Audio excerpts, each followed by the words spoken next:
Here's how you type foreign and accented letters on Android. When I have my keyboard out, it doesn't matter what app I'm in, I can just press and hold any base letter on my keyboard and an additional menu with all the accented variants for that letter. Then, without lifting my finger, I can slide over and pick the letter I want to type.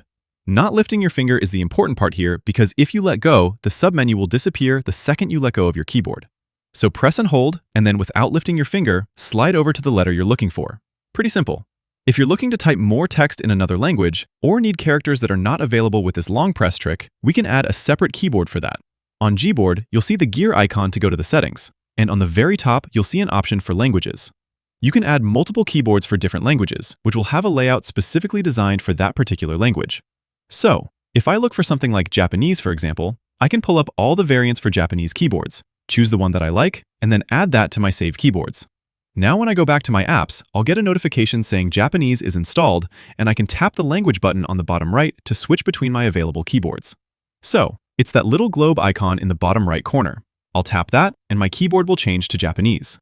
If I want to switch back to English, or whatever other languages you might be using, simply tap that language button again.